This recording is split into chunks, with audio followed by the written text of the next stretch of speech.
سجدہ کرنے کے دو طریقے. آپ نے سوال تحریر فرمایا، اس کا خلاصہ یہ ہے کہ سب سے پہلے ہاتھ رکھ کے یا گھٹنے رکھے. ہمارے نزدیک دونوں طرح کی احادیث ہیں، یہ بھی ہے اور وہ بھی ہے.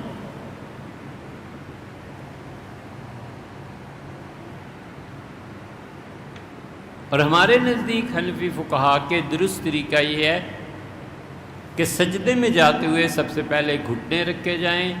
جو انسان کا عضو زمین کے جتنا قریب ہے سب سے پہلے وہ گھٹنے، اس کے بعد ہاتھ، اس کے بعد ناک، اس کے بعد پیشانی. اور اٹھنے میں ترتیب برعکس، سب سے پہلے پیشانی، پھر ناک، پھر ہاتھ، اور ہاتھ رکھ کے گھٹنوں پہ، اور پھر پاؤں کے پنجے کے زور سے اٹھنا چاہیے. اگر معذور نہ ہو، بوڑھا نہ ہو گیا ہو تو پھر تو گھٹنوں پر ہاتھ رکھ کے تو گھٹنوں کو پکڑ کے اس طاقت سے کھڑا ہو، وگرنہ ویسے ہی گھٹنوں پہ ہاتھ رکھنے چاہیے. گھٹنوں پہ ہاتھوں کو گرپ کر کے طاقت حاصل کرنا یہ ٹھیک نہیں ہے، اور پاؤں کے پنجوں سے بھی کھڑے ہونا چاہیے. اس لیے بھیا ایکسرسائز کی بھی ہو نا، سوئمنگ کی ہوئی ہو، کلب جوائن کیے ہوئے ہوں، اور روزانہ 10-15 میل، 20 میل، 10 میل پیدل چلنے کی، دوڑنے کی ایکسرسائز کی ہوئی ہو تو خدا کی عبادت ہوتی ہے. اس لیے کرو. اللہ کی عبادت بیچارے بیمار سے کیا ہونی ہے، اور اللہ کی عبادت ہے گھٹنوں میں. لا حول ولا قوت الا باللہ. حیران ہوتے ہیں ہم، 60 سال عمر ہے اور گھٹنوں میں تکلیف. گھٹنوں میں کیوں تکلیف شروع ہوگی؟ بھی تمہاری عمر ہی کیا ہے یار، 60 سال بھی کوئی عمر ہے کہ گھٹنے بیٹھ جائیں؟ صرف اسی لیے ہے کہ احساس نہیں ہوتا میں نے خدا کی عبادت کرنی. سب سے بڑا موقع تراویح آ جائیں گی، پورے نشاط سے، پوری خوشی سے 3 پارے کھڑے ہو کے روز سنیں. کبھی خبردار جو نفل بیٹھ کے پڑھے، قطعاً نہیں، نفل بھی اٹھ کے پڑھو. یہ حضور صلی اللہ علیہ وسلم خصوصیت تھی کہ نفل بیٹھ کے پڑھیں. اللہ نے کہا میں پورا ثواب آپ کو دوں گا. ہم سب لوگوں کے لیے ہے کہ نفل بھی کھڑے ہو کے پڑھیں. کوئی آدمی رسول اللہ صلی اللہ علیہ وسلم اپنی محبت کی وجہ سے بیٹھ کے پڑھے تو اس کا تو مسئلہ بالمحبت کا ہے، ورنہ ہم کئی مرتبہ جن سے ہمارا تعلق بے تکلفی کا ہوتا ہے ڈانٹ بھی دیتے ہیں کہ نفل کیوں بیٹھ کے پڑھو، کھڑے ہو کے پڑھو. کیا ہو گیا ہے؟ ابھی عمر ہی کیا ہے؟ ایسی. اس لیے ایکسرسائز کرو اللہ کی عبادت کے لیے، کھڑا ہونے کے لیے، لمبے قیام کے لیے. کمر بالکل ٹھیک رہنی چاہیے. لمبے رکوع کے لیے، طویل سجدے کے لیے. پڑا رہے اللہ کے در کہ لے کے ہی جانا ہے، اٹھنا ہی نہیں.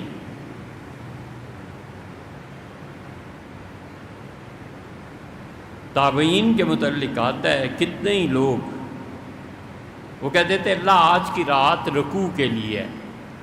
نفل شروع کرتے تھے، صبح ہو جاتی تھی رکوع ہی رکوع ہو رہے. کہتے اللہ آج کی رات سجدے کے لیے ہے، سجدے ہی سجدے رہتے تھے. اللہ آج کی رات قیام کے لیے ہے، کھڑا ہونے کے لیے. ایک تابعی سے کسی نے پوچھا کہ حضرت آپ اتنی عبادت کیوں کرتے ہیں؟ انہوں نے کہا اس لیے کہ صحابہ کرام رضی اللہ عنہ سے کل قیامت میں ملاقات ہوگی نا تو میں انہیں کہہ سکوں کہ حضرت صرف آپ ہی عبادت نہیں کرتے تھے، آپ کے بعد بھی مرد امت میں باقی تھے. آپ ہماری عبادت اور اپنی عبادت کا موازنہ کر لیں.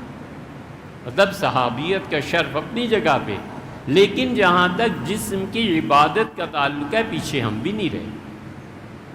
تو اس لیے سوچ سمجھ کے کھاؤ نا کیا چیز کھانی ہے. الائچی لے لی، ایک مثال دیتے ہیں، منہ میں رکھ لی، چبانا شروع. یار الائچی کا چھلکا بھی کوئی چباتا ہے؟ اس کے تو دانے چبائے جانے کے قابل ہوتے ہیں. تو فضول علم غلم کھانا پھر کیا ہوگا صحت؟ اس لیے سجدے کا صحیح طریقہ یہ ہے.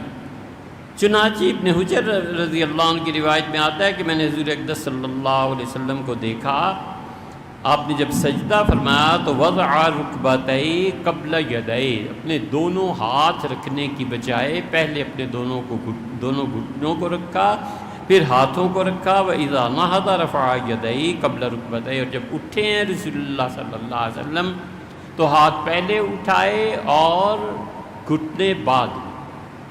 ایک ہے ڈر اور خوف،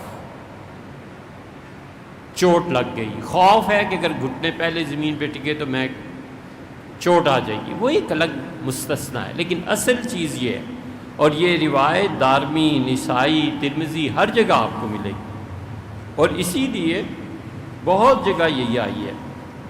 حضرت ابو ہریرہ رضی اللہ عنہ کی دوسری روایت ہے جو آپ نے کہا کہ حضور اقدس صلی اللہ علیہ وسلم نے اونٹوں کی طرح نہ بیٹھنا اٹھنا شروع کر دینا، جب تم میں سے کوئی سجدہ کرے تو ایسے نہ کرے کہ جیسے اونٹ کرتے۔